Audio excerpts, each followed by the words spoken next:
और चलते चलते गुज़िश्ता 3-4 दिन पहले जो कुछ हुआ हरियाणा में, मेवात में, आप लोग अगर वहाँ के वीडियो देखेंगे, हालात देखेंगे, तो मैं 2-3 दिन से सोशल मीडिया पर वहाँ के जो मुसलमान और हिंदू भाई जो रहते हैं आपस में हज़ारों साल से इकट्ठे, अगर उनकी वीडियो सुनते हैं तो पता लगता है कि मुकामी लोगों में तो कोई आपस में नाराज़गी ही नहीं है।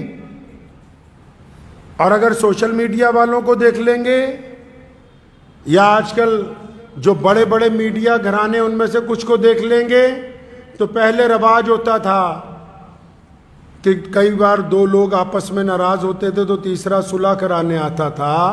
आजकल इन्होंने रवाज बदल लिया कि अगर 2 लोग नाराज़ हों तो तीसरा नमक छिड़कने के लिए आता है।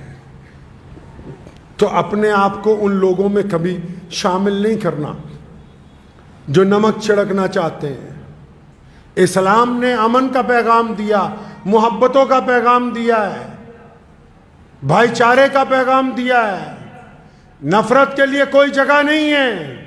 हमारे माशरे में नफरत के लिए कोई जगह है ही नहीं। नफरत की सियासत भी नहीं, नफरत का दीन भी नहीं। इसलिए जो लोग सोशल मीडिया का इस्तेमाल करते हैं वो इस बात को ज़हन नशीन कर लें, कोई जितना मर्जी नफरत की बातें करता रहे, ये हमारा काम नहीं है कि हम नफरत फैलाएं। हमें प्यारे रसूल सल्लल्लाहु अलैहि वसल्लम ने एक मजबूत माशरा अता किया है जिसमें नफरत के लिए कोई जगह नहीं है। अब आप आ जाइए हालात के ऊपर, जो कुछ हुआ। अगर वहां के मुकामी लोगों से पूछेंगे क्या हुआ, तो वो कहते हैं जी हमें नहीं पता किसने किया। दूसरे पक्ष से पूछोगे क्या हुआ, वो कहते हैं हमें नहीं पता, दूसरों ने किया है। अगर दोनों से एक बात पूछें कि कसूरवार कौन है, कसूरवार कौन है, तो दोनों लोग एक ही बात कहते हैं कि जी सरकार की बड़ी नाकामी है। सरकार की नाकामी पे एक बात याद आ गई, बड़ी तारीखी बात आपको आज याद दिला दूं। जब भारत की जंग आज़ादी का दौर चल रहा था आखिरी, तो सर मिस्टर वेवल, मलका एलिज़ाबेथ के एक वज़ीर थे, वो भारत आए। तो मिस्टर वेवल ने भारत के अलग अलग स्वतंत्रता सेनानियों से, जो चोटी के लोग थे, उनसे मुलाकातें शुरू की, ये जानने के लिए कि लोग कैसी आज़ादी चाहते हैं, क्या क्या चाहते हैं। अंग्रेज़ क्योंकि शातिर था। मेरे दादा जो भारत की जंग आज़ादी के उन उंगलियों पे गिने जाने वाले लोगों में से हैं जिन्होंने अपनी सारी ज़िंदगी इस देश को आज़ाद कराने के लिए लगाई, रईसुल अहरार मौलाना हबीबुर रहमान लुधियानवी रहमतुल्लाह अलैह। विंडसर पैलेस में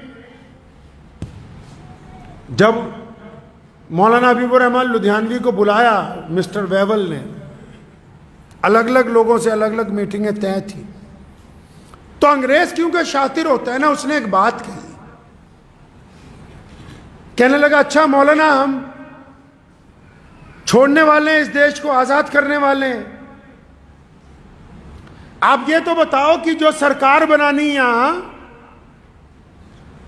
जो निजाम बनाना है, तो सरकार का धर्म कौन सा होगा, सरकार का मजहब क्या होगा। क्योंकि अंग्रेज ये समझता था ये जो नीति है लोगों को आपस में लड़ाने की, ये इस मिट्टी में ये बीज अंग्रेज ने बोया।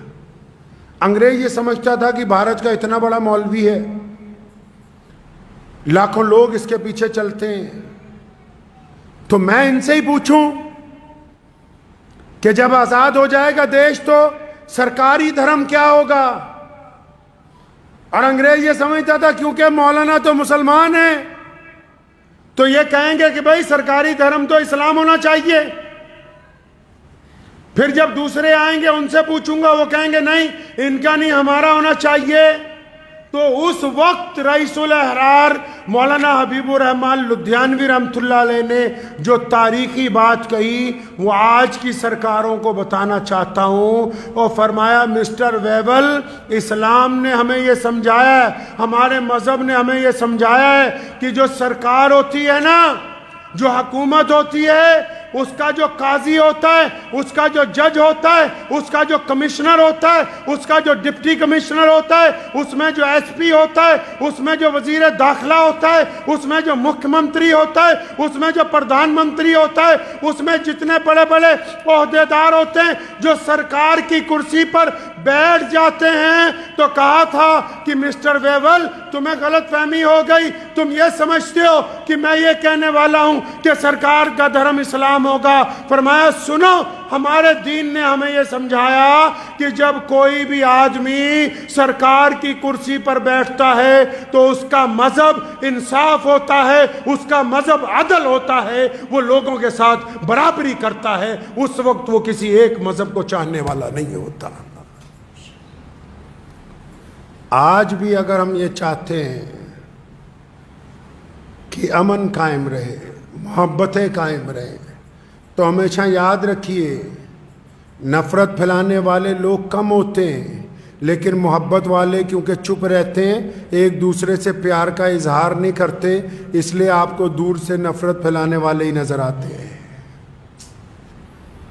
आप जाइए, मैंने पिछले 2-3 दिनों में जो तजर्बा सोशल मीडिया पर जो वीडियोस आई उनसे नोट किया कि जिस जगह के हालात बदतरीन हुए, वहाँ के जो मुसलमान और हिंदू भाई हैं वो तो आज भी कंधे से कंधा लगा के खड़े हैं।